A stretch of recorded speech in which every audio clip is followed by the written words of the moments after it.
প্রবাসীদের স্বামী স্ত্রী ছেলে মেয়ে ও বাবা মা ছাড়া অন্য কাউকে টাকা পাঠালে তার উপর কর আরোপের প্রস্তাবনা রাখা হয়েছে দেশের নতুন বাজেটে। ফলে আগে ভাই বোন কিংবা নিকট আত্মীয়দের অ্যাকাউন্টে বিনা করে টাকা পাঠানোর যে সুযোগ ছিল, রেমিটেন্স পাঠানোর সংজ্ঞায় পরিবর্তন আনার কারণে তা বন্ধ হতে যাচ্ছে। যদিও বিষয়টি নিয়ে প্রস্তাবনা দেওয়া হলেও এটি এখনও কার্যকর হয়নি। দেশের নতুন বাজেট প্রস্তাবনা অনুযায়ী স্বামী স্ত্রী ছেলে মেয়ে ও বাবা মা ছাড়া প্রবাসীরা অন্য কাউকে টাকা পাঠালে তার উপর কর বসবে। এর আগে ভাই বোন কিংবা নিকট আত্মীয়ের যে কারো অ্যাকাউন্টে বিনা করে টাকা পাঠানোর সুযোগ ছিল, কিন্তু নতুন বাজেটে রেমিটেন্স পাঠানোর সংজ্ঞায় পরিবর্তন আনার কারণে এই সংকট তৈরি হচ্ছে। জাতীয় রাজস্ব বোর্ড বা এনবিআর বলছে, বিদেশ থেকে এই পাঠানো অর্থ আয় হিসেবে গণ্য হবে, যে কারণে এর উপর কর প্রদান করতে হবে গ্রহীতাদের। বছর শেষে আয়কর রিটার্নে করদাতাকে তা দেখাতে হবে। এনবিআরের সাবেক চেয়ারম্যান আব্দুল মজিদ বলেন, বিদেশ থেকে টাকা পাঠানো নিয়ে যে দুর্নীতি হয়, নতুন বাজেটের এই সিদ্ধান্ত বাস্তবায়ন হলে সেটি বন্ধ হবে। ওমানের সেরা রেট দিচ্ছে বাংলাদেশি প্রতিষ্ঠান গালফ এক্সচেঞ্জ।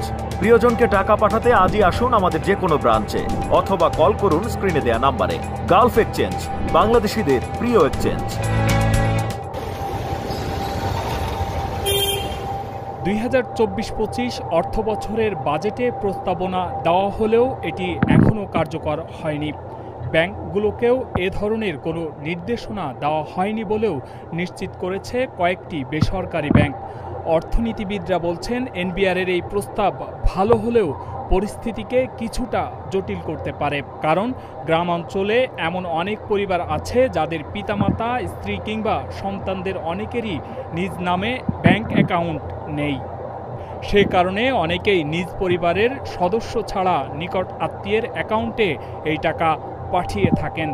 নতুন বাজেটের প্রস্তাব অনুযায়ী স্বামী স্ত্রী ছেলে মেয়ে ও মা বাবা ছাড়া আর কারো অ্যাকাউন্টে টাকা পাঠালে সেটিকে উপহার হিসেবে ধরা হবে এবং তার উপর কর বসবে।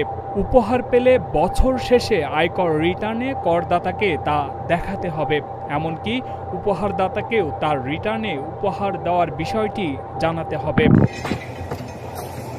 প্রবাসী আয় বা রেমিটেন্স উপহার হিসেবে এলে সেটিও করের আওতায় পড়বে।